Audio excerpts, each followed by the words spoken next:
beres nu dibere mobil Honda aya sedan nu dibere Avanza aya nu dibere Scoopy aya Mio aya nu duit nabe aya kuari deleken sabulan 2 bulan setahun 2 tahun lantaran maknana hobis ruhani mimiti bana karempes haju mengkol kasenggol mesina kuari henteu dioprek mogok ngajentul bae tungtung nama di bengkel tang mobil Avanza atawa Honda atawa Scoopy digantung di bengkel nage santri eueuh hate dicabut tentrem mobil pamerena aya di bengkel geus tinggal kumaha geus tinggal kumaha bener kamari mah teu boga motor teu boga mobil tapi ku nikmat isuk-isuk mawa takrib jeung santri bismillahirrahmanirrahim paslon tawe upas di alun-alun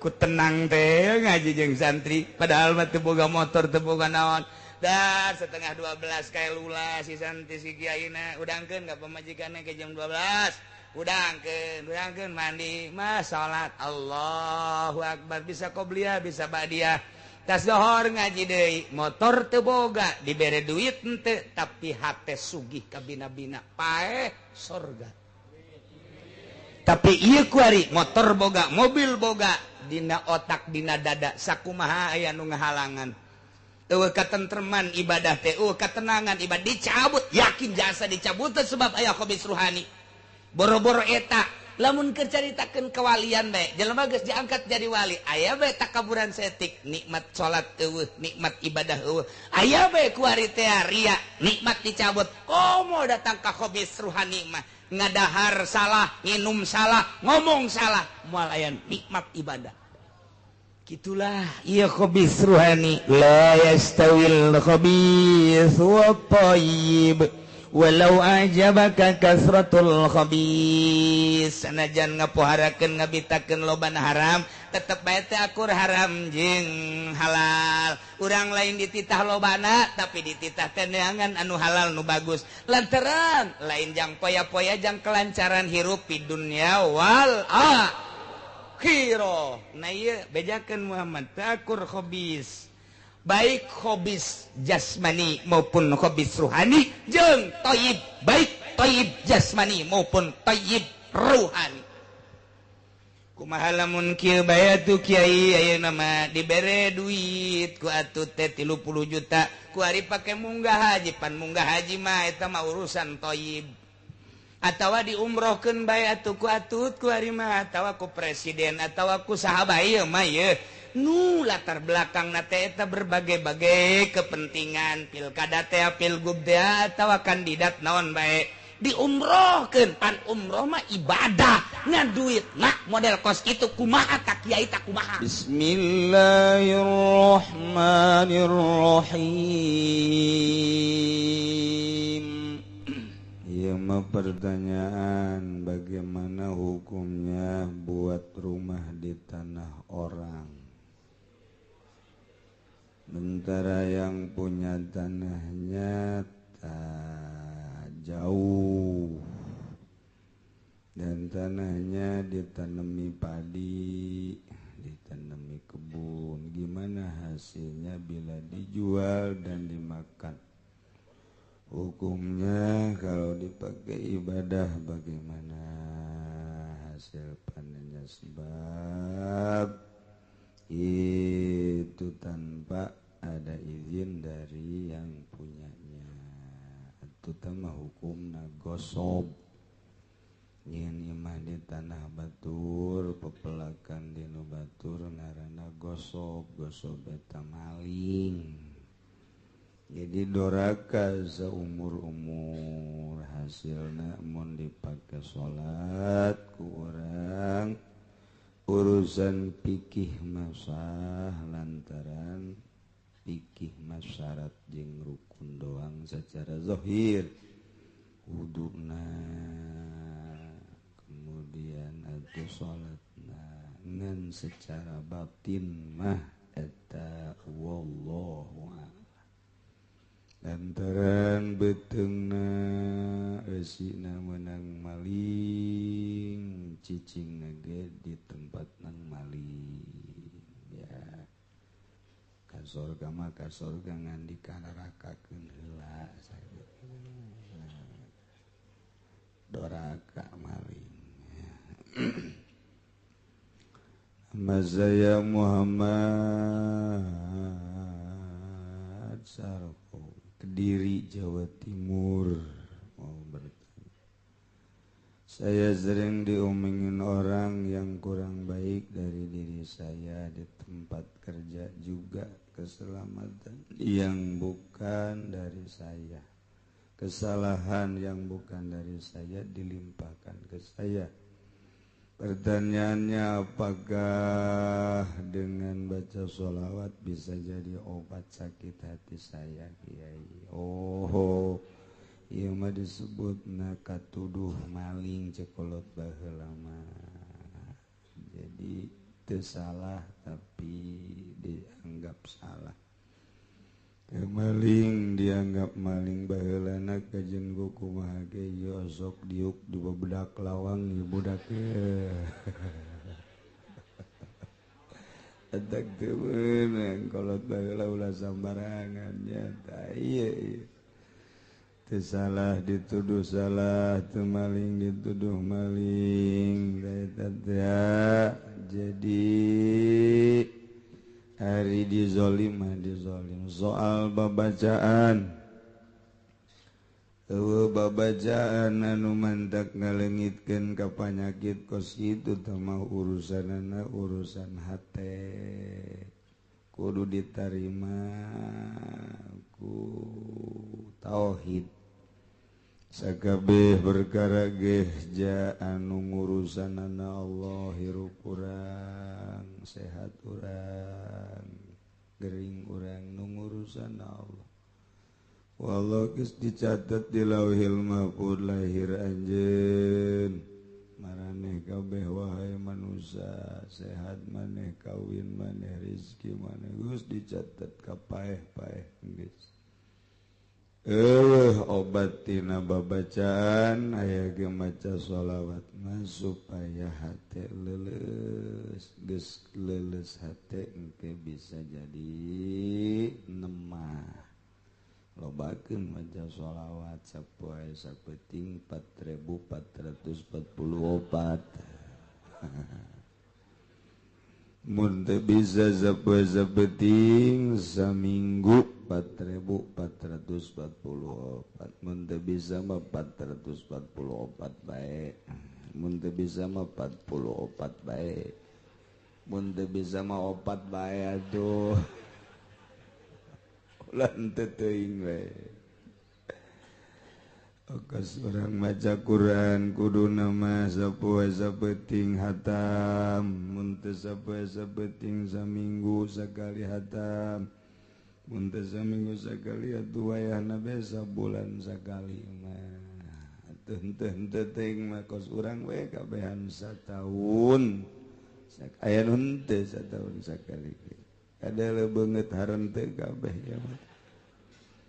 Kula kamari ka Jawa ziarah ka makom Kiai Arwani, didinya aya tabel merek qalilun qurra khairun min katsirin farra.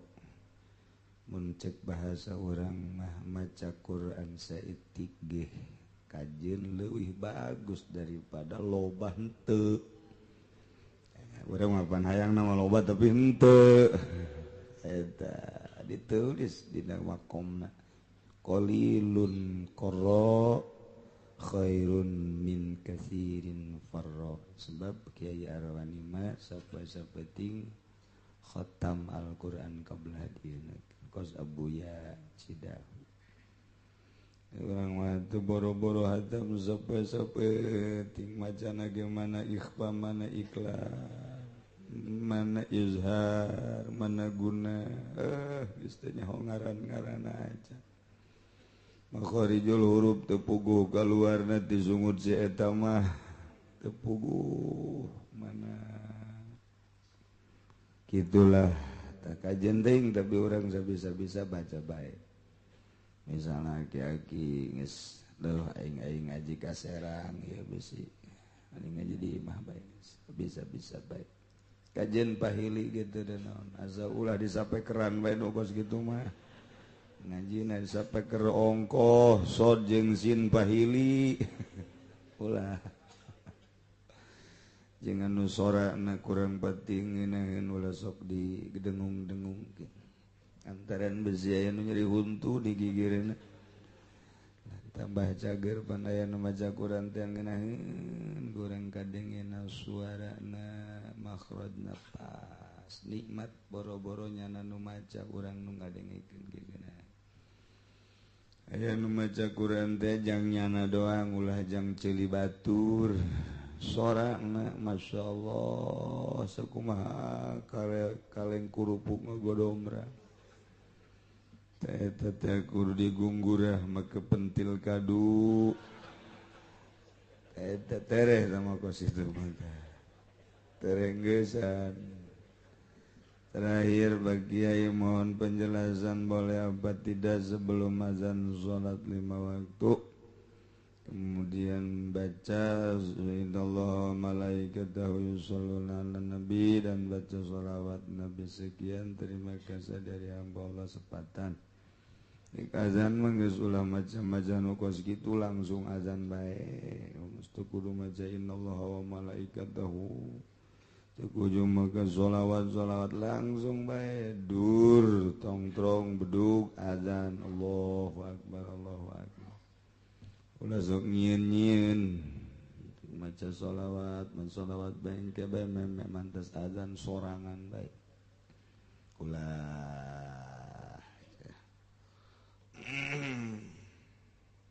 besi engke ku anak incu urang pajar kudu kos kitu teh entek ulah sok nyieun-nyieun langsung bae geus tongtrong bedug langsung azan di Mekah di Madinah gitu ibah lagi gitu ulah geus maca innallaha wa malaikatahu yusholluna 'alan nabi ya ayyuhalladzina amanu shollu 'alaihi wa sallimu azan mante kudu langsung bae tongtrong beduk ngong azan besi dianggap kakuduan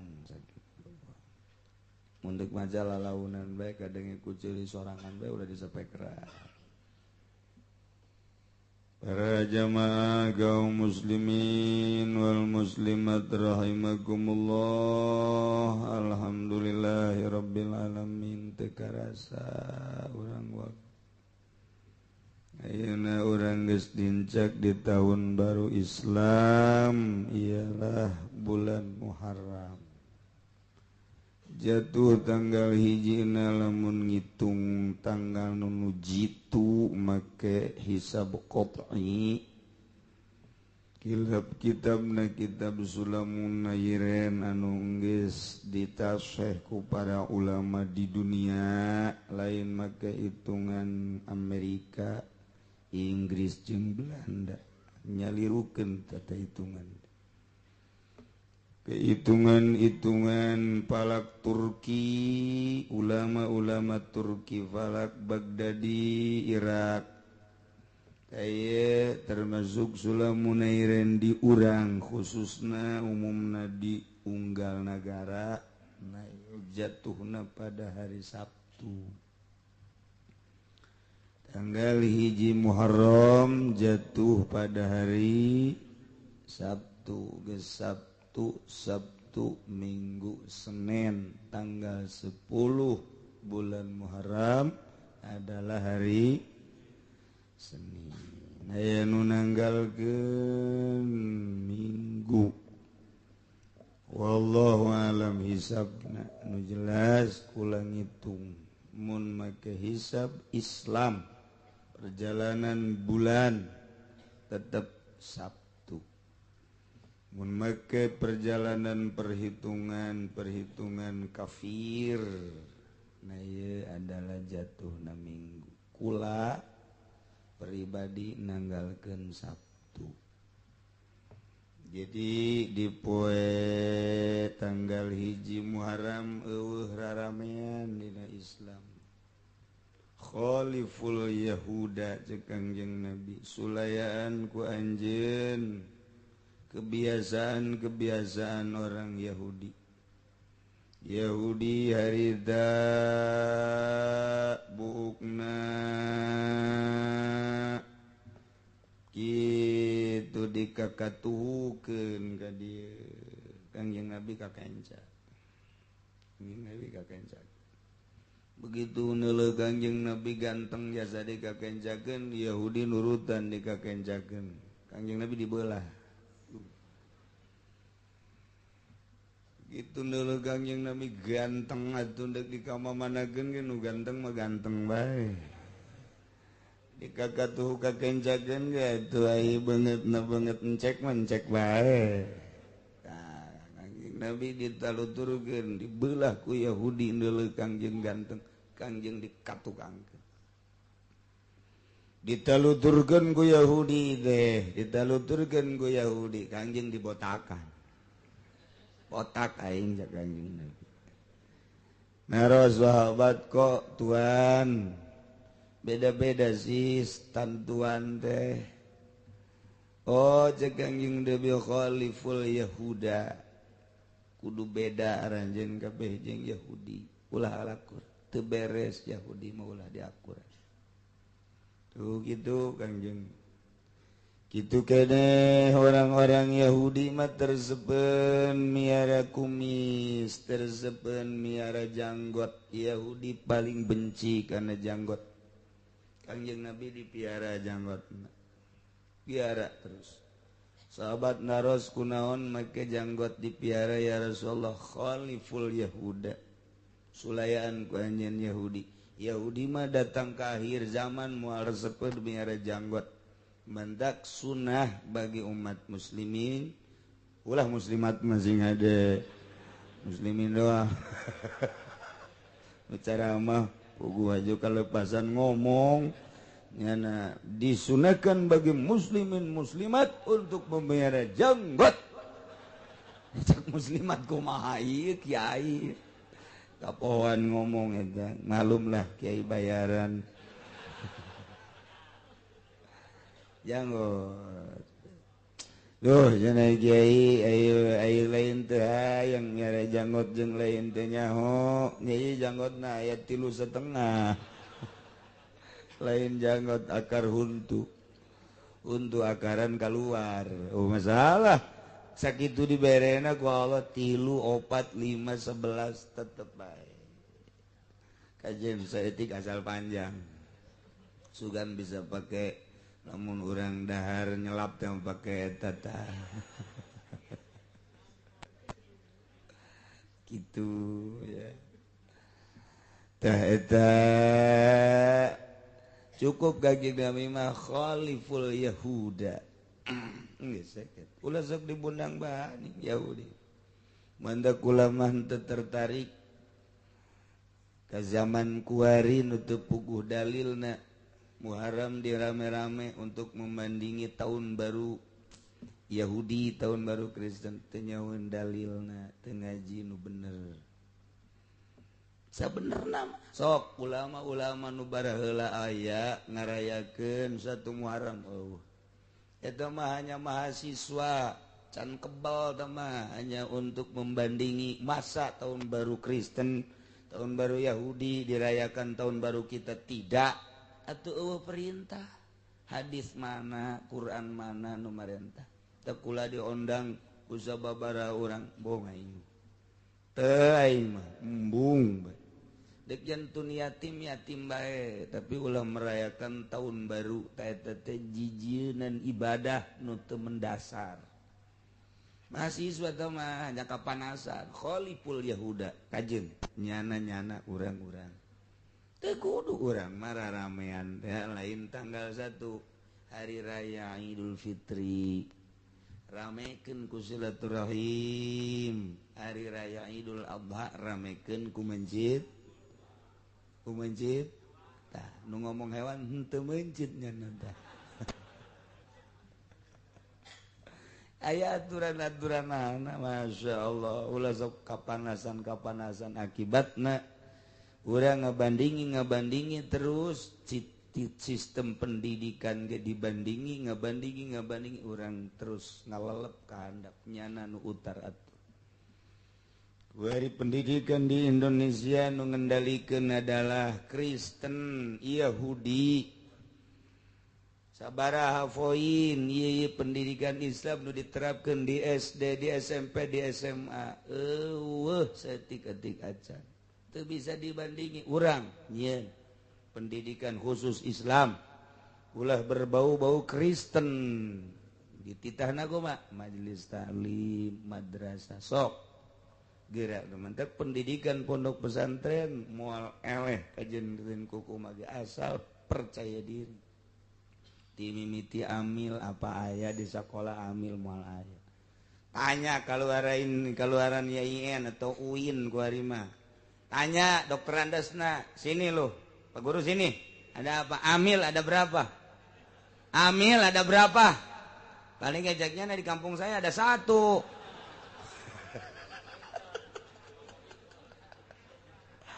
Dengkeun bentunya amil atuh moal beres ka dituna. Coba budak kakarek asup ka pondok pesantren. Amil ada berapa, Ceng? Oh, i'lam annal awamila fin nahwi mi'atu amilin. Waruhan sira. Waruhan sira, ah. Tunjuk-tunjuk nya nama kewaruhan sira. Jurumiyah moal aya di sakola aya geus di sanawiyah aliyah baheula kuari. Sorop baheula mah aya zaman Al-Husna Tangerang, zaman Ki Muhtar Gembor. Kala luar ti sakolahan kos kitu barisa maca kitab kuari mana.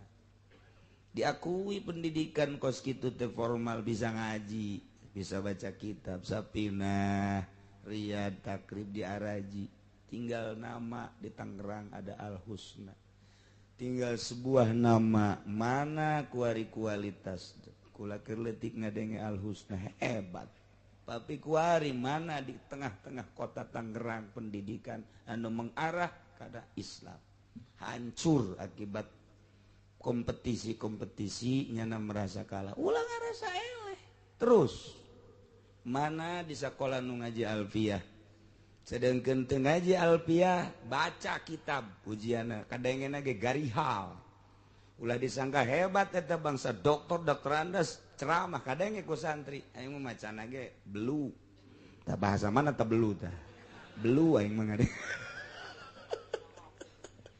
aya belu tah kaluar deui tah belu aing mah ngadenge sia belu tah.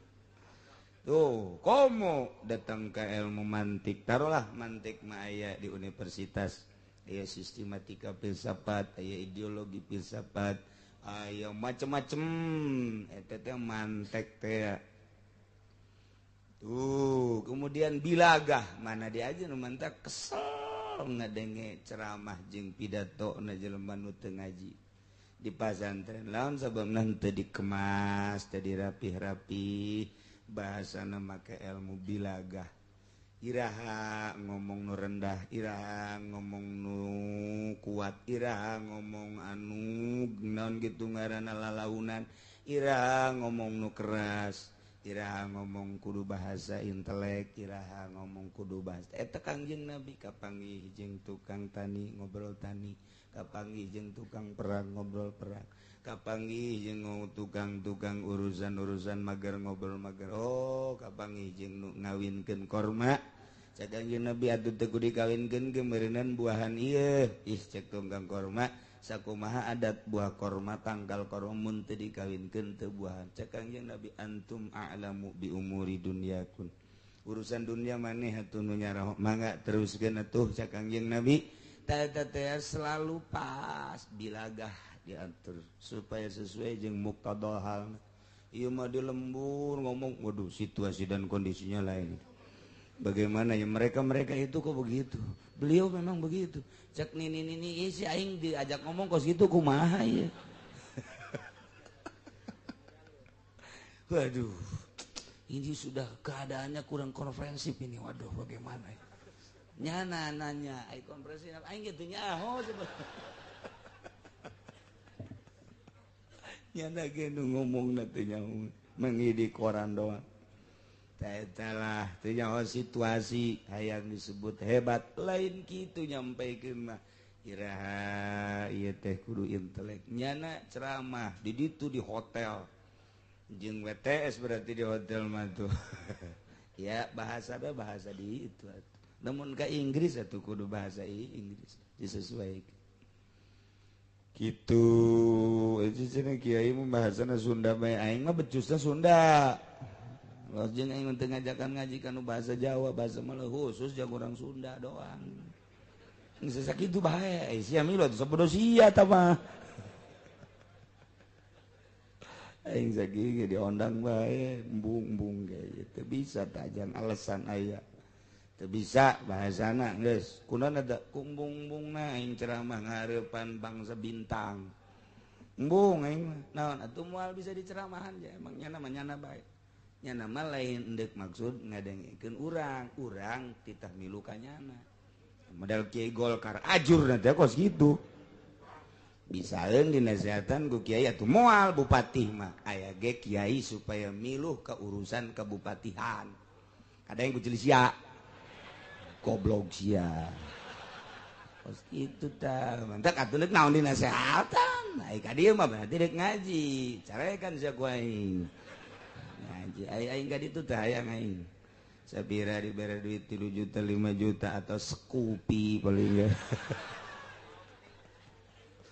aju teu ngadengeun nasehatan naonan ye kiai dengekeun pamarentah mah lain deuk ngadengikeun kiai supaya milu ka pamarentah ngubrus ya kajeun hukum aing ngomong rahasia ya ngomong rahasia ulah dibejakeun kan seje. Geus pokona masa siang aja bejakeun deui ge rahasia terbuka ngaranna ieu. Sakali deui lain nyana deuk ngadengekeun nasihat tapi kiai supaya ngadukung ka urusan-urusan nyana. Berarti kiai deuk diajak ngubrus. Aju daek ngubrus sa kiai. Kemana yang ngaji? Hari berarti poe Minggu mun tanggal 1 Sabtu berarti Sabtu Minggu Senin tak isuk tanggal 10 Muharram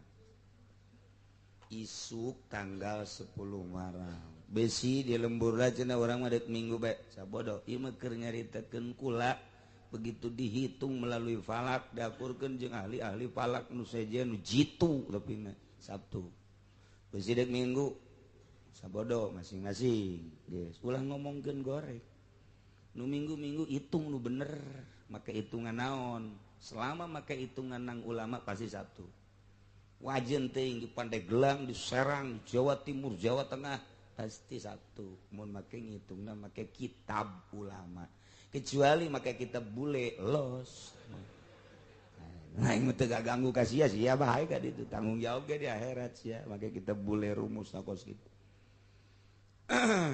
Gitu jadi mah lain hasil hitungan hasil ru'yat aya eta almanak nang ru'yat iraha ru'yatna almanak geus gabereleng nah itulah Saur Gusti Allah ma'alar rasuli illal balagh wallahu ya'lamu ma tubduna wa ma taktumun wallahu a'lamu bimuradih ma'alar rasuli teu aya eta tetep ka rasul Allah illal balagh angin nyampaikeun risalah Gusti Allah dina ayat ieu nyaritakeun masalah tugas Rasul Allah Allah teh pangeran nyieun langit jeung bumi hayang dikanyahokeun bahwa Allah teh pangeran Allah kudu nyieun utusan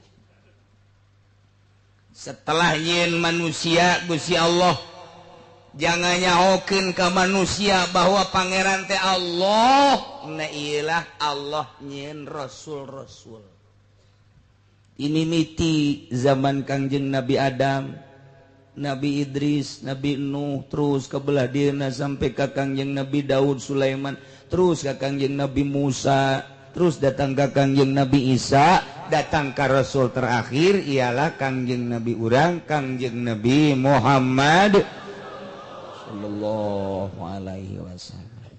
Etalah tugas nyampaikeun risalah. Rasul diberi tugas nyampaikan risalah. Nu mantak di dia dijelaskan ma'alar rasul ilal balag. Teu aya kamistian kakuduan ka seorang rasul Allah kecuali nyampaikan karisalahanana titik sakadar nyampaikan. Mere hidayah rasul eueuh hak. Mere taufik rasul aya hak. Mere hidayah, mere taufik teu aya hak. Hiji hak rasul nu kudu dicumponan adalah tablighur risalah. Ma'alar rasuli ilal balad. Nu mangtak make bahasa nage bahasa qasr. Wa adawatul qasi illa inama atun wa taqdimun kama taqaddama. Ma'alar rasuli illal balad. Jadi lamun kudu sok ngaji bilaga mah geus kabayang bahasana pohara jasa ieu teh. Maedakeun kana qasr, maedakeun kana hasr. Berarti geus teu aya deui tugas seorang rasul kecuali hanya nyampaikeun karisalahanna. Titik sakitu doang. Tah ieu teh khususna ka Kangjeng Rasul umumna ka penerus-penerus para rasul nu mantak disebut bage irsalul masal. Artina ieu teh ngalepas pribahasa mun rasul baheula teh teueuh ditugas kecuali ngan sakadar nyampaikeun karisalahan atuh berarti ku ari penerus-penerus nage kudu kitu. Nu nyampaikeunana teh la as'alukum alaihi ajra. Hayang buruhan sama sekali. Sugan nyampaikeun risalah hayang dibayar teu. Sugan nyampaikeun risalah hayang dibayar ku kagungan teu. Sugan nyampaikeun risalah hayang dibayar ku kamuliaan teu. Oh, boku materi mah barang hina eueuh sama sekali. Nu mantak mun dek guru cek kolot cek kiai teangan guru anu la as'alukum alaihi ajra teangan nu teu menta bayaran. Nya guru urang SD menta bayaran teu. Berarti teu bagus jang akhirat. Urang ngaguru ke SMP menta bayaran teu. Teu bagus jang akhirat sekedar dunia bae. Urang kuliah minta bayaran teu. Teu bagus. Geus, nu bagus sama jang akhirat maksudna. Kuari lumpat ka pondok pesantren Mudirun. Modern, modern. Orang asup ka sanawiyah minta bayaran. Berarti teu bagus jang akhirat. Aliyah minta bayaran. Teu bagus berarti jang akhirat. Kak Uin. Nya, Universitas YIN minta bayaran. Teu bagus berarti. Jak Kangjeng Rasul la as'alukum alaihi. Asup urang ka pos pondok pesantren salap minta bayaran. Tak eta nu jang akhirat. Paling ge aya 5 santrina. 10 paling ge. Jang akhirat teh pai. La as'alukum alaihi ajra. Kuari ya urang, iba keur carita ilal balag bahasana luar biasa. Ma'alar rasul ilal balag. Teu aya deui tugas rasul kecuali nyampaikeun ulah hayang diberena naon. Ulah hayang agung, ulah hayang mulia, ulah hayang dibere bingkisan-bingkisan, nyampaikeun titik. Tah eta tugas rasul. Nah, kuari urang ngundang kiai-kiaina eta aya nu hayang bayaran apa henteu? Tuduhkeun coba kiai nu mana? Sia embung nuduhkeun nya. Nyaho aing ge lah pokona mah.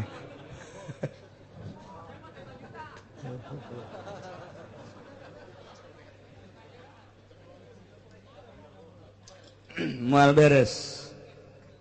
beres agama dicekel kuno jelema minta bayaran moal beres beneran lain lalagaan ayat ieu mah peuheur ayat ieu mah luar biasa dibaca ku kiaina keur muludan tidak ada tugas Rasul kecuali hanya menyampaikan dan Rasul semata-mata hanya menyampaikan risalah tidak minta bayaran itu adalah Rasul dan itu pun harus dilanjutkan oleh penerus-penerusnya di antara penerusnya adalah ulama-ulama termasuk di dalamnya saya hanya menyampaikan tidak ingin bayaran kecuali pulang pakai ongkos mal beres tak kiai itu penci tak kiai kos kitu tah seren lain dek kaluhurkeun agama tamata lain dek kaluhurkeun agama nu kos kitu mah kiai nu kos kitu mah endek nyeun dapur kiai hayang meuli mio hayang meuli sekupi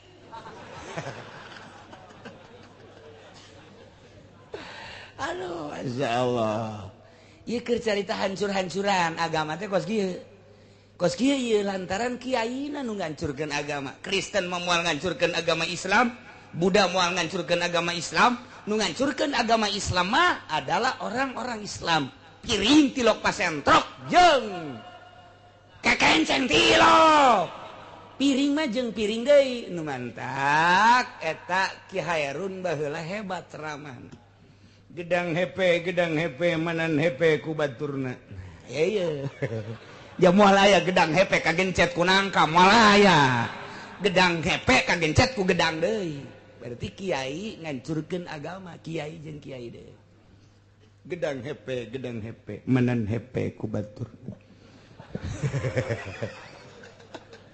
eta ceramah geus sabaraha ratus tahun ka dieu diabadikeun luar biasa ta ceramah tah masyaallah eta teh mencan ditelama ku urang asep eta gedang hepe atuh pasti ku batuh atuh heuh jerokeun aya eueuh gedang hepe di luhur ku nangka eueuh aya eueuh gedang hepe kagencet ku darmayu moal aya gedang mah hepe kagencet ku gedang deui tuh lumantak ke DPR ribut jeung DPR deui nya gubernur ribut jeung gubernur deui kiai ribut jeung kiai deui tilok aya kekenceng ribut jeung piring tilok aya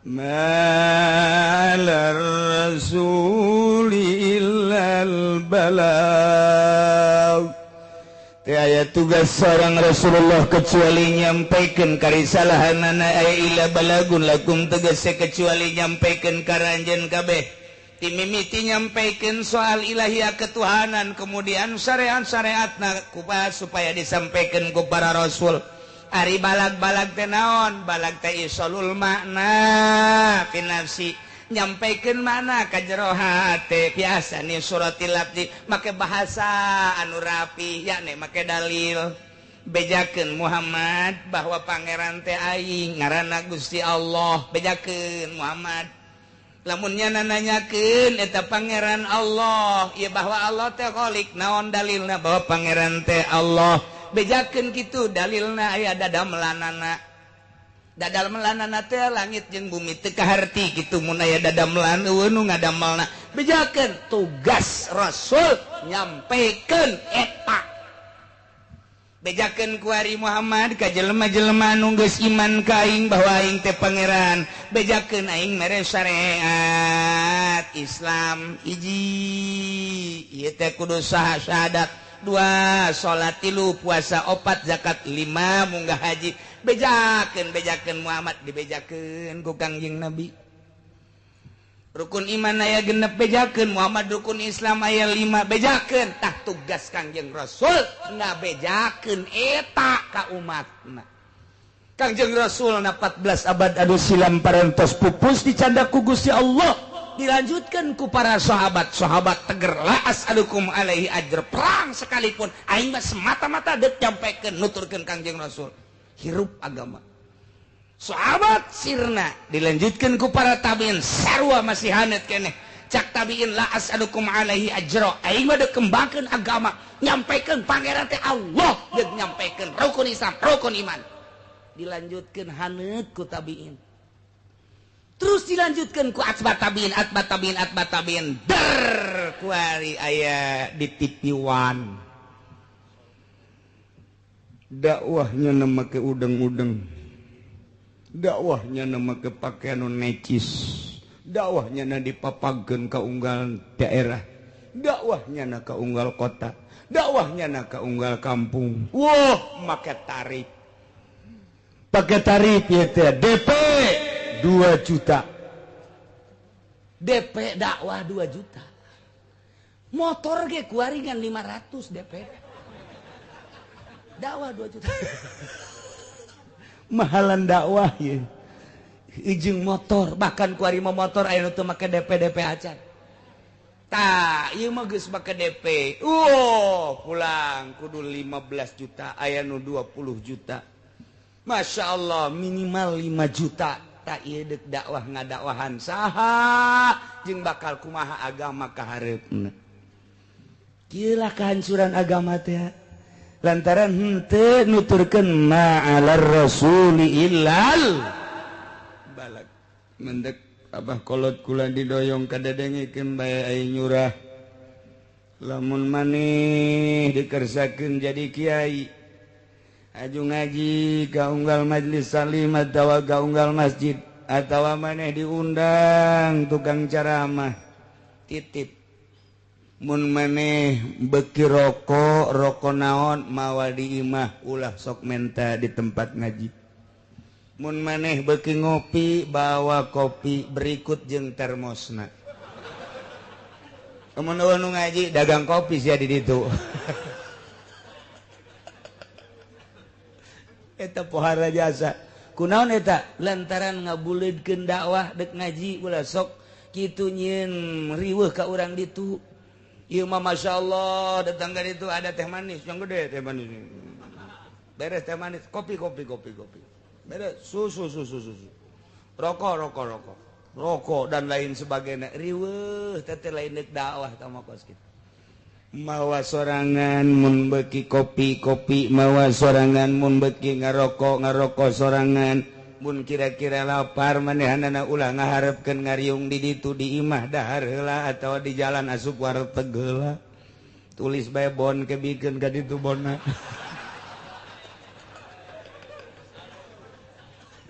Teu beres deui bae.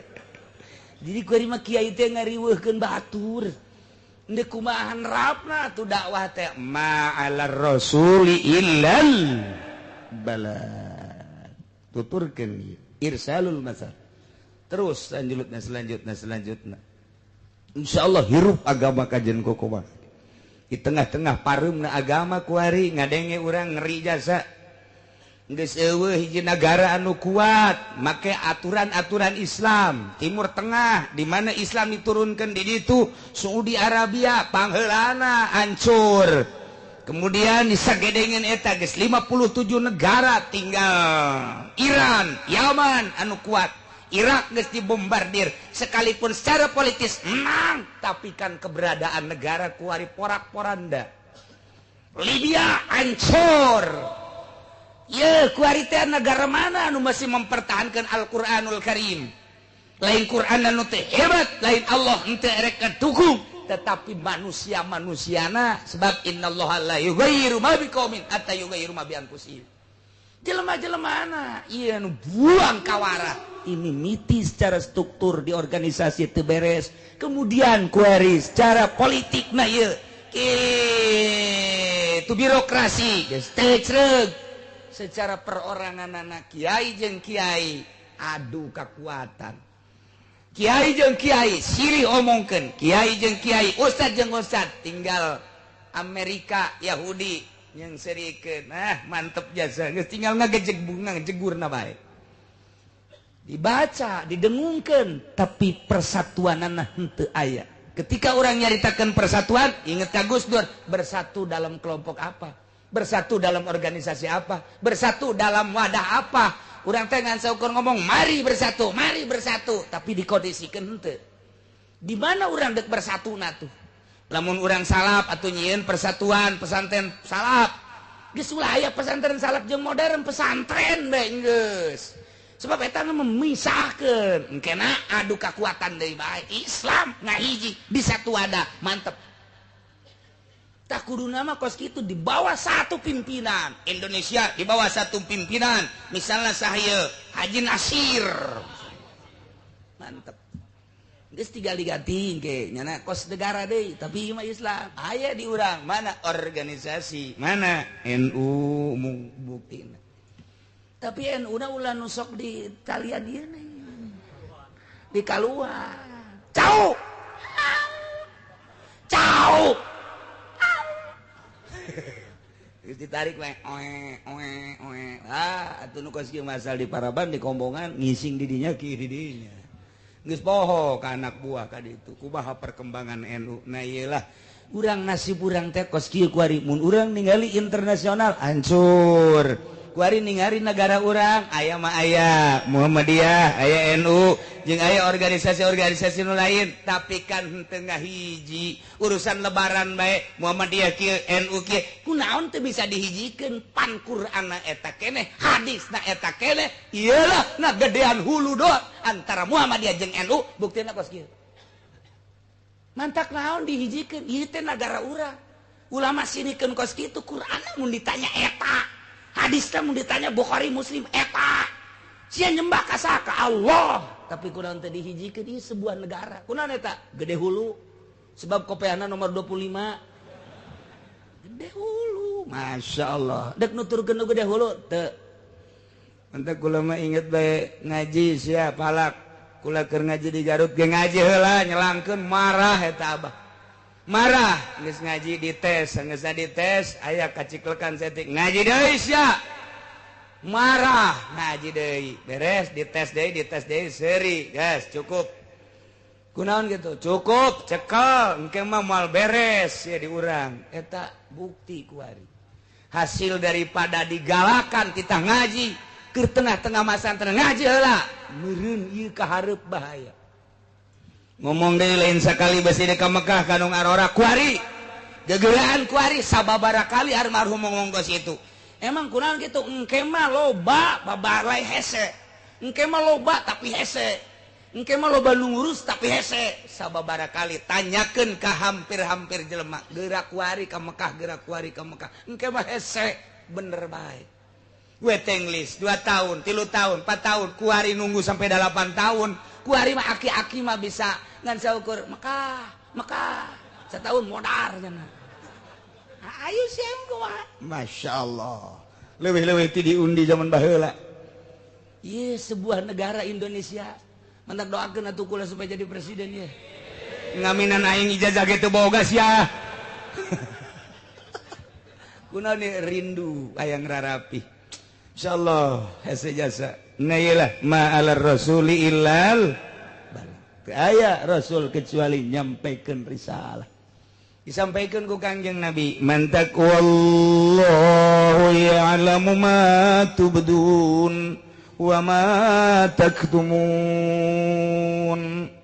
Gusti Allah nyahuan kana naon anu dilahirkeun ku anjeun jeung anu disumputkeun ku anjeun khususna ka rasul nyahuan mana anu disumput salindungkeun jeung mana anu dikitman disumput anu dilahirkeun mana anu diebrehkeun dijelaskeun jeung mana anu disampaikan jeung mana anu disumputkeun anu disampaikan apaleun kuari ge ka urang amal mana anu disumputkeun Allah nyahoeun amal mana anu disampaikan Allah nyahoeun nah ieulah cing hade jasa lantaran anu disampaikan jeung anu disumputkeun kanyahoan ku Gusti Allah Subhanahu wa ta'ala lain sakadar kanyahoan fayujazikum mun urang nyampaikeun sesuai jeung aturanana dibales make ganjaran mun urang nyumputkeun bakal dibales make siksaan teu meunang disumputkeun ilmu mah kudu dibikeunan kanu sesuai jeung nu diberena ieu sesuai bere amil bere ieu mah sedang bere jurumiyah bere ieu mah sedang bere alfiah bere ieu mah sedang dibere syariat bere ieu mah geus mejeuna bertorikoh bere ieu mah geus sedang dibere hakikat sampaikeun sebab Kangjeng Nabi ge ieu mah syariat bae sahabat mah ieu mah dipanggil Hudzaifah ta'al Ali ta'al Abu Bakar ta'al dibere tama ilmu hakikat jeung sederetan ulama non sahabat-sahabat anu lain teu sambarangan Kangjeng Nabi nu ieu mah cukup salat bae mane mah asal salat 5 waktu teu kudu jeung sunah geus eta malah pokona mah sia mah sorga bae salat doang teu kudu jeung sunah geus sorga. Lah meureun kadeuleuna nya nama eta waduh berat jasa. Berat jasa. Sama kos jelema menta wiridan teh ka kiai batur mah dibere jol si eta mah kula menta wiridan geus sia mah hees bae wiridanna. Geus balik ka imah barang balik batur menta wiridan dibere deui nyana sugan geus pohoeun kiai jaga sabulan ku hari Waalaikumsalam wa sia. Imah batur dibere wiridan kula menta wiridan ka kiai sia mah geus bae wiridan hees bae asal tas isa hees. Pan ka aing mah hees deui jeung teh. Sabulan batur menta wiridan dibere deui batur mah nu sholawat anu hiji nu macam-macam termasuk zikirnya nangis pohoeun meureun ka 3 kali minta wiridan deui ka kiai sia mah wiridanana asal teh sisa hees bae geus geus dista maja utama ceknya aing mah diberena jangan hees doang kunaon aing mah heran orenganan nya nama mun teu hees nonton TV malulu. Jadi geus sedang ku hees ge geus jana mah wiridan gede eta sebenarnya. Asal tas isa hees rep hudang subuh sorga si eta mah sebab asal hudang bae TV remote ngan teu lecet doang. Ciat. TV geus nu bagus geus ya. Naon garang-garangna nu leuwih ti TV teh. Ngomong atuh sia. Baheula mah parabola, kuari manggeus laptop, internet dan lain sebagainya. Masya Allah. Eren-eren subuh baik geus teu nyaho kalar kidul. Geus wiridan jelema nu kos kitu mah ngees. Eta. Cek urang sepatan mah rawal kidang mah ngees. Hebat bae geus sakitu. Teu ma'alar rasul illal bala.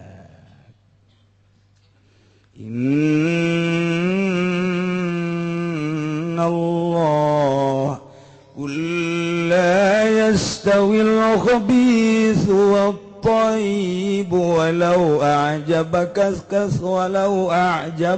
kasratul khabith wallahu alam bimuradih. Kul tugas anjeun Muhammad bejakeun sampaikeun la yastawil khabith wat-thayyib teu akur khabis jeung thayyib. Bejakeun Muhammad bejakeun. Sampaikeun ku Kangjeng Nabi la yastawil khabis wat thayyib. Baheula di Mekah di Madinah geus disampaikeun.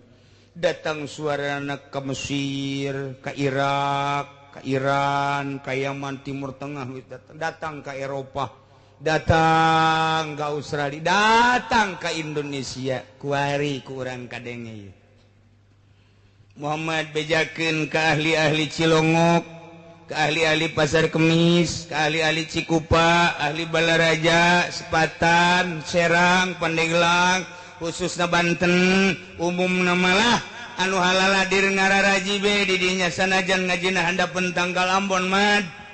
Bejakeun mad. Sanajan belah kulon mah bari ngararopi be ngaroka kajen mad. Bejakeun mad. La yastawil khabith wat thayyib gitu. Teu akur khabith jeung thayyib. Naon khabith? Khabith ditafsiran di dieu haram, thayyib ditafsiran halal.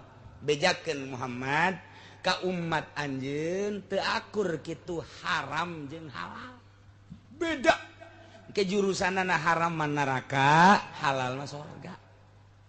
Bejakeun. Sasakalana ayat ieu diantarana kieu diturunkeun di hiji lalaki nuzila fi rajulin sa'ala Rasulullah sallallahu alaihi wasallam. Hiji lalaki tumaros ka Kangjeng Rasul, ya Rasulullah innal khamra kanat tijarati. Gusti Rasul, hampura dagangan abdi mah dagangan minuman keras. Bir, arak, abdi mah dagang teh eta bae. Dagang teh eta wa ini jama'atu min baiha malan. Abdi bisa ngumpulkeun harta tidak penjualan barang haram tersebut. Geus lempang ieu teh geus berjalan ya Rasulullah, geus aya kanikmatan. Abdi dagang arak teh geus bantet jasa. Bahkan tuh gedong geus kajieun, tuh kendaraan, tuh sawah. direktu maros ya Rasulullah pahalian pauni min zalikal mal. Apakah aya mangfaatna abdi ngumpul-ngumpul harta hasil dagangan daripada haram tersebut? Qala cekang yang Nabi in amil tapihi. Diteruskan kene ku eta lagi pahalian pauni min zalikal mal in amil tufihi wa bi taatillah. Aya mangfaatna abdi dagang ngadagangkeun homer kemudian hasilna jang taat ka Allah. Andai kata aya masjid dibangun abdi nyumbang, aya pondok pesantren dibangun abdi nyumbang, aya fakir miskin anu butuheun abdi nyumbang, bila perlu abdi jang munggah haji lah, jang munggah haji tina hasil penjualan homer. Kumaha ta ya Rasulullah? Faqala cekang yang Rasul in anfaqtahu fi hajjin aw jihadin aw sadaqatin lam ya'dil jinaha ba'udatin. Anjeun dagang homer kemudian hasilna ku anjeun dinapakahkeun pake munggah haji, pake jihad fisabilillah, pake sedekah fakir miskin, ngabangun masjid, pondok pesantren dan lain sebagainya, eta pagawean anjeun teu ngabandingan ka jangjang rambetuk aca. Nanaonan teh innallaha sainya na Gusti Allah la yaqbalu illa thayyib, moal narima kecuali nu bagus nu halal. Ulah. Oh, jadi abdi ulah ngadagangkeun kitu ulah. Tutup lalaki eta. Geus atuh ai diharamkeun mah ku Gusti Sugan teh mah. Jaya manu nginumna ge orang kafir ieu, abdi mah dagang teh jang minuman orang kafir be, jaloba Yahudi. Ya Yahudi mah teu kakenaan ku hukum Islam nya mah marabok be atuh abdi dagang jang ngadagangkeun ge eta mah jang Yahudi ieu. Teh sugan be aya mangfaatna pake munggah haji, ku abdi teh pake sedekah. Cak Gusti Rasul teu aya mangfaatna, boro mangfaat gede jang anjeun di dunia di akhirat. Di dunia na ge geus teu aya sabakatul hibr aja. Eueuh nanaonan barang haraman mentak sampaikan Muhammad la yastawil khabithu wa thayyib. Teu akur barang halal jeung barang haram jeung barang halal. Walau ajabaka kasratul khabith, sanajan ngapoharakeun ngabitakeun ka anjeun lobana haram. Tinggal Kangjeng Nabi nyaritakeun khabith jeung thayyib kabagi dua. Aya khabith jismani, aya khabith ruhani. Aya thayyib jismani, aya thayyib ruhani. Aya haram secara jismani, bir, khamr, mensen, vodka dan obat-obat terlarang eta teh najis nanya jismani. Tai eta teh najis jismani, tai kotok, pertaian getih eta najis jismani, khabith jismani. Aya khabith ruhani. Mana khabith ruhani? Khabith ruhani teh basul khaba'is ar-ruhani al-jahlu. Khabith ruhani teh bodoh. Khabith ruhani teh anu dilaksanakeun berdasarkan bodoh. Ria khabith ruhani, hasud khabith ruhani, takabur khabith ruhani. Kaya tah khabith teh aya khabith jasmani, aya khabith ruhani. Toib sarua bae, aya toib jismani bagus secara jisim, secara lahiriah naga memang halal, makanan nu dihalalkeun. Aya toibna toib ruhani. Naon toib ruhani? Ilmu toib ruhani, ma'rifatullah wa rasulih toib ruhani. Jadi dua-dua, aya khabith jismani, aya khabith ruhani. Kuari teu akur anu khabith baik jismani maupun ruhani, jeung thayyib baik nu jismani maupun nu ruhani. Kuari urang buktikeun aya hiji jelema make baju narapih jasa, make jas, make samping mahal, aya samarenda nu hargana 5 juta. Walaya nu make teh lantaran sutra. Atau anu ilahar baiklah 1,5 juta atawa 1 juta. terus pakai baju batik Pekalongan harga murah ngan 15 juta malah nu meuli di Cikupama yang nu meuli naga di mingguan 50.000 ngahutang emang eta pejabat batikna sabaraha duit boringkak bulu mun urang nyaho Habib Abdullah Pekalongan nyaritakeun di zaman Soeharto nyana tah nu boga pabrikna ngaranna Habib Abdullah pernah nyana bergelut di NU. Eta teh termasuk orang dekat Gus Dur. Ketika Soeharto kunjungan ka ditu ka pabrik nyana pesanan dari Soeharto per potong 40 juta. Zaman harita. Habib Abdullah nu nyaritakeunana nu boga pabrikna langsung per potong 40 juta. Urang mah 40 juta maling meuli Scoopy 2. Cenah kiai kunaon sih ngomong-ngomong Scoopy bae aya ustad dibere Scoopy ku atut. Jadi aing kada dengekeun bae.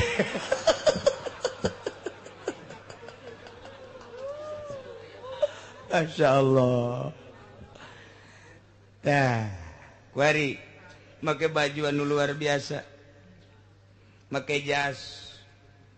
Aja orang mamawa tai kotok di luhur di kieu-kieu.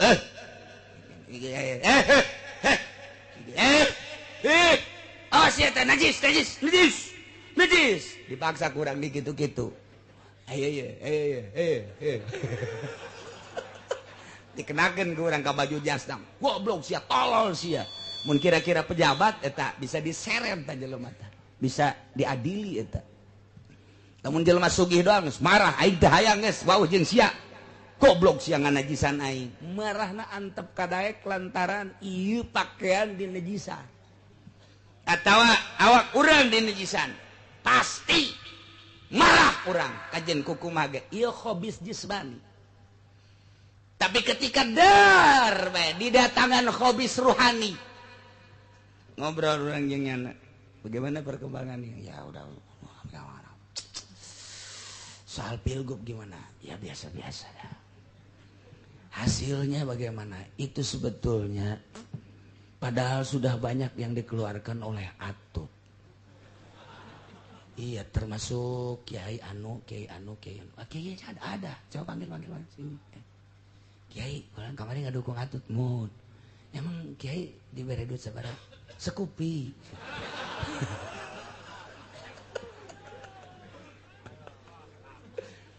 Eta kiai, eta pejabat, lamun dibere dioleh santai kotok marahnya na. Tapi eta kiai ketika dibere khobis ruhani, Scoopy ti Atut, hehehean, huhehehe, pasang ku sia otak, khobis ruhani ta. Beres ya dah ngomongkeun batur, anu. Timbul rasa takabur, khobis ruhani di jero dadana, di jero hatena, di jero otakna.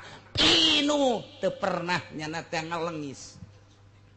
Toel ku tai kotok marah. Toel ku ari ku tai urang marah. Sarua bae. Marah bae. Wari ngecek kiai bae lain bae kiai. Kiai di sabaraha tahun yang ngajar. Aduh alhamdulillah ya 15 tahun mah cenah. Santri ya 50 mah alhamdulillah lah cek insyaallah. Ya tuh kiai mah kieu bae paling ngariung nyalateun bae tah nu penting mah cek cenah teh menang ridho Allah bae mantap tah kiai teh kadang ikut ciling ngageleger mantep kiai iya aya bir ya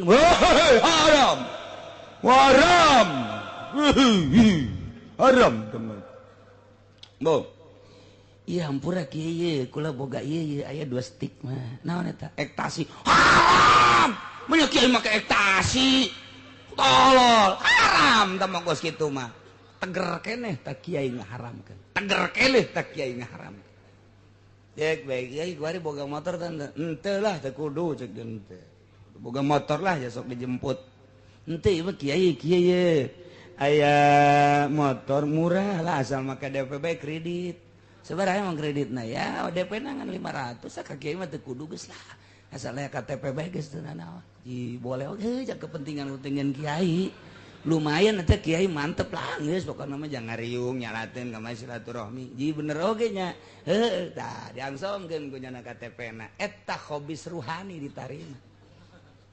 ditarima saha kiaina teh umal bejakeun ku aing aya we pokona mah aya tah eta hobis ruhani teu karasa ku nyana jol gaya pilgub Assalamualaikum lurah datang ka dinya salam orang teh pandeuna rek milih pamimpin gubernur muhunnya muhun aya mah minta bantuan we doana ka kieu supaya istighosah rin ro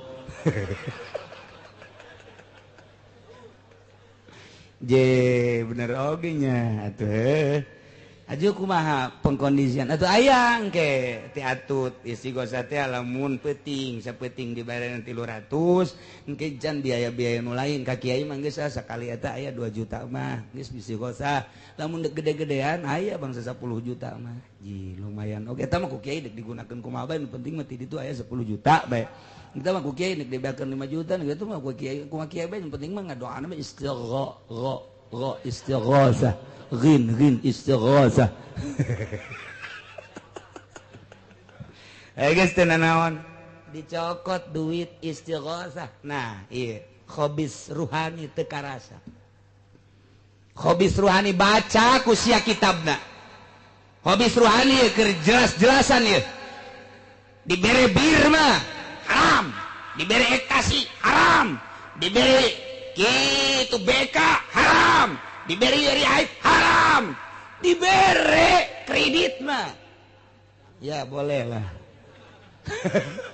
diberi kuari ti atut eta hobis ruhani padahal hobis jasmani mah cukup ku disese sampaikan garing pake deui tapi hobis ruhani datang ke akhirat nyebrang di jembatan Siratal Mustaqim gulimpang kiai tinggal kiai kadenge ku ceulis ya kadangnya kayak nonton menang mah cicing bae engke nyaho sia teu meunang lah mun meunang mah sia tetep cicing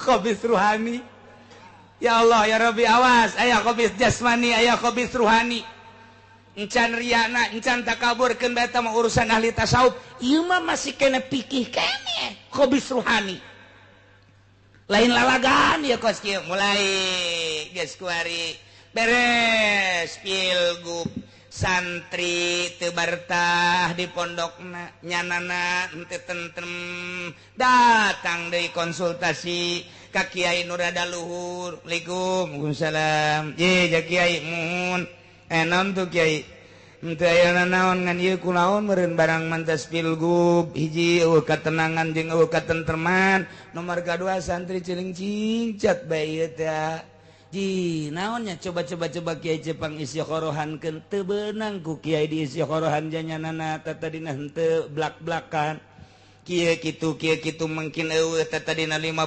turun 30 turun 20 turun deui nyanana ge henteu tentremkeun bae heula urusan santri mah mah atuh endek aya bae mangga henteu aya tapi katentreman jiwa nu eueuh dicabut ku Gusti Allah na taufik tentrem ibadah nu tatadina ngeunaheun witir 11 atawa 5 atawa 3 kuari hilang nu tatadina nikmat salat ti beuting kuari leungit gara-gara istighosah rin istighosah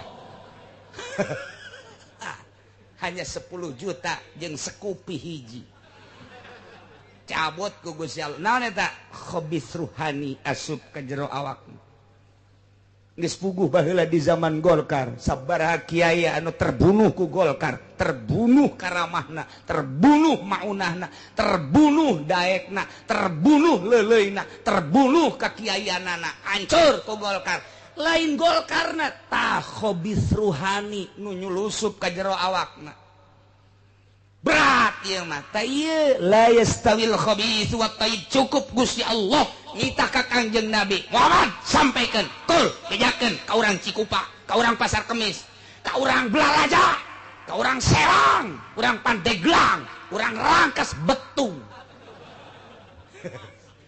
bejakeun la yastawil khabith wa tayyib wih cena pugu dengan 500 kemudian orang menang sekupi menang meo walau a'jabaka kasratul khabis sanajan ngapoharakeun sanajan ngahengkeun nganehkeun lobana haram tersebut nenden duit 10 juta biangna diantep kurang di bank kurang nyokotan taina doang ngeunaheun kabita walau a'jabaka kasratul khabis mah khabis bae depositokeun ku sia di bank ngeunaheun ku ari dahar modar sia sok geura nyebrang di jembatan Shiratal Mustaqim ngaku limpang sia lantaran naon aya khabis ruhani di jerona naudzubillah min zalik wa min zalik ieu khabis jismani mah katayan seseh kanejisan seseh katai kotokan seseh awak bisa disabunan kurang masih cabun capluk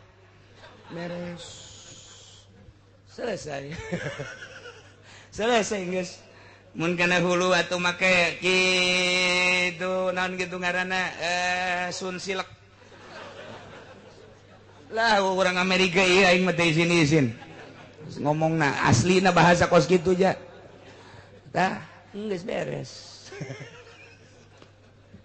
selesai seseh garing pake deui tapi khabith ruhani mungkin datang ka paeh dicabut taufik ku Gusti Allah naudzubillah min dalik wa man dalik nu kamari kabere nu keur ieu kabere istighfaran aya keneh jalan nu mantak ngaji ge urang teh supaya nyaho jalan na ieu duit 10 juta teangan deui bikeun deui ka nu merena bikeun deui ka nu merena mun dibere motor bikeun deui ka ditu cenah ieu mah ikhlas taipodol sero ikhlas ikhlas-ikhlasan bikeun khabis ruhani tamah nu kos kitu cenah geus dibangunkeun ka pondok ulah ka deuleu ahengna jeung agrengna pondok runtuhkeun eta pondok bikeunan batana kanu merena ka ditu nyieun sia tihang awi mun hayang bener-bener manfaat lain lalagan la yastawil khabis wa tayyib sing hade ieu lain leutik-leutik masalah ieu ayat ieu teh dumantak sabaraha kiai hancur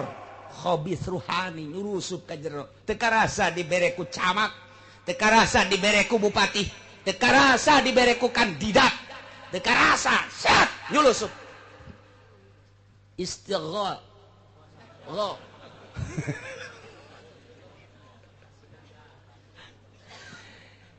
dibuka ku hari permasalahan istighosah aya khobisan di jerona besi teu nyaho ngaji ulah dibejakeun kanu sejen urang bae manu ngaji urang bae manu ngaji ke ngaji bejakeun deui ka ditu nya aya urusan dunia jang agama aya agama jang dunia Imam Ghazali geus ngajelaskeun jelas jasa aya urusan dunia jang agama dagang urang bisnis urang tani urang hasil dunia alhamdulillah aing boga dunia 1 miliar pake bangun masjid aing boga dunia kaya aing tina dagang boga 500 juta jang pondok pesantren aing kaya ye boga 100 juta jang pondok pesantren istimewa ta jelema boga dunia jang ngaluhurkeun agama paeh surga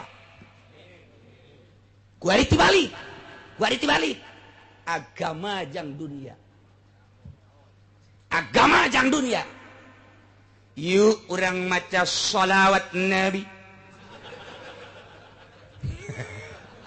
baca sholawat istighosah agisuni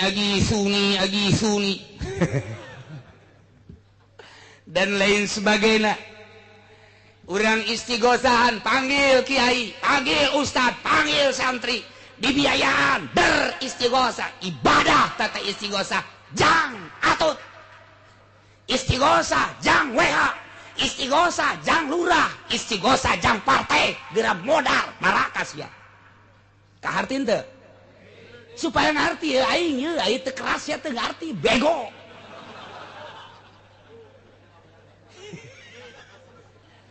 itu kahartieun bae ku kiai komo tama isi gosah jang PSSI mah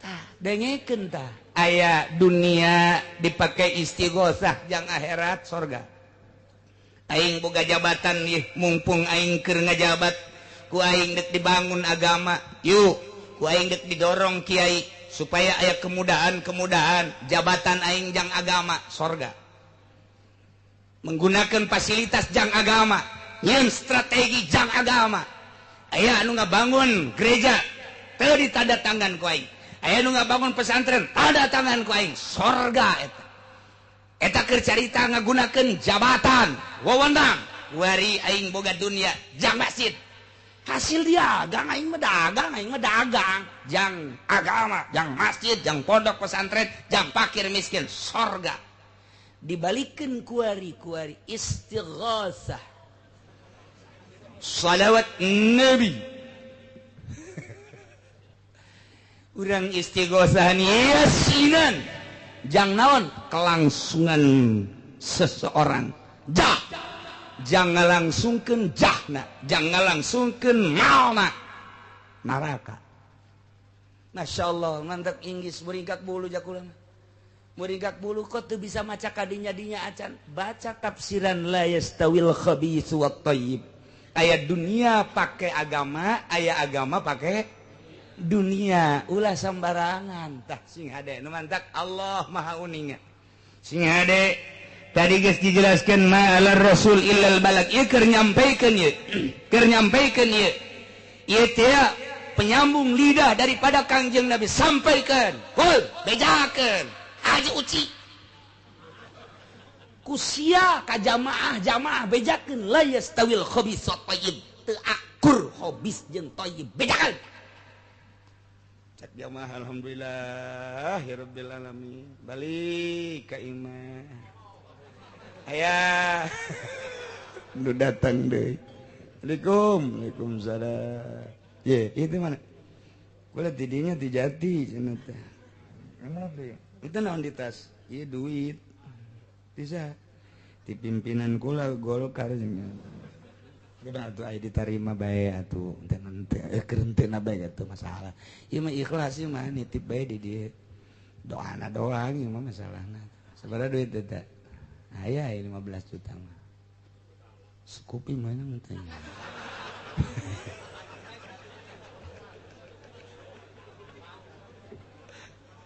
kabayang gue aya geus teu masalah tuh itu mah doana bae teh nya mun ke bapak ka dieu ke isuk pageto mun beres tunda isuk-isuk poe minggu ngajikeun la yastawil khabithu wat thayyib walau ajabaka kasratul khabis sanajan ngapoharakeun jeung ngabitakeun lobana haram tapi tetep sakali haram-haram bae teu akur jeung halal barang asar kadatangan ku toko Golkar mah duit 15 juta nang ngaji isuk-isuk teh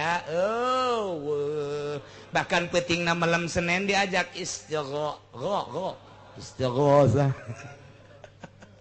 tekadvitas etik acan aing ngadenge kiai bahasa istighosah lantaran naon nyaho jerona Imam Ghazali geus ngabagi sing hade urusan dunia jang agama jempol urusan agama jang dunia neraka sia masyaallah jasieun la yastawil khabithu wat thayyib teu akur dicowel mah ku tai kotok marah tapi ketika ya jelema Noel make duit pamarentah seuri khabis jasmani mah marah tapi khabis ruhani mah seserian ngatak hancur kuarina embung kiai embung kapanggih kiai nu itu diajak silaturahmi ka kiai embung kunaon embung ayo keur pan sia osok embung heulanan kunaon tuh embung heulan ke heula sia kunaon aing nerima isi carekan jeung iya tuh nyana mah nyarekan tilok naon tilok nyana mah ceker ngaji doang ngomongnya embong ya kayak embong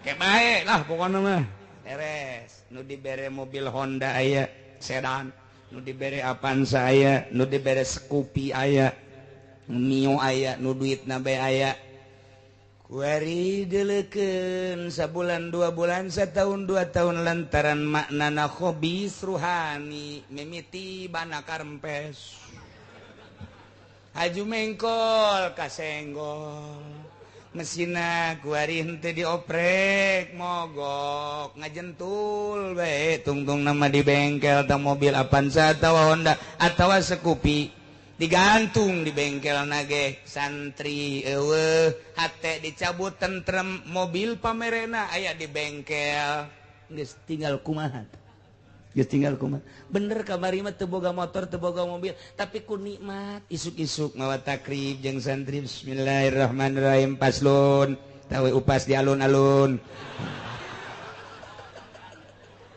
ku tenang teh ngaji jeung santri padahal mah teu boga motor teu boga naon dah setengah 12 kae lula si santri si kiaina udangkeun ka pamajikanna ke jam 12 udangkeun mandi mah salat Allahu akbar bisa qobliyah bisa ba'diyah tas dohor ngaji deui motor teu boga dibere duit henteu tapi hate sugih ka bina-bina paeh sorga tapi ieu kuari motor boga mobil boga dina otak dina dada sakumaha aya nu ngahalangan eueuh katentreman ibadah teh eueuh katenangan ibadah dicabut yakin jasa dicabut sebab aya khabis ruhani boro-boro eta lamun keur caritakeun kawalian bae jelema geus diangkat jadi wali aya bae takaburan setik nikmat salat eueuh nikmat ibadah eueuh aya bae kuari teh ria nikmat dicabut komo datang ka khabis ruhani mah ngadahar salah nginum salah ngomong salah moal aya nikmat ibadah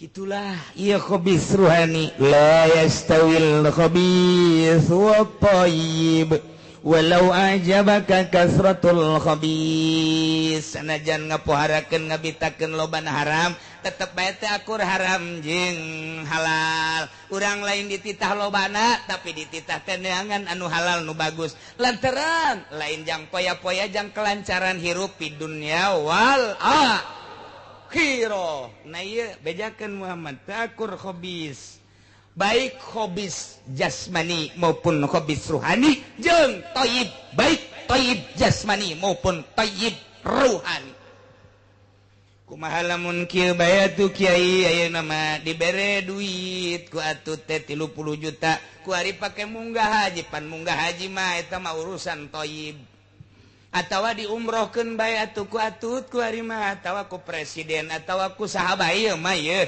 nu latar belakang nate eta berbagai-bagai kepentingan pilkada teh pilgub teh atawa kandidat naon bae diumrohkeun pan umroh mah ibadah ngaduit nah model kos kitu kumaha tak kiai tak kumaha sia kunaon nanya ka aing atuh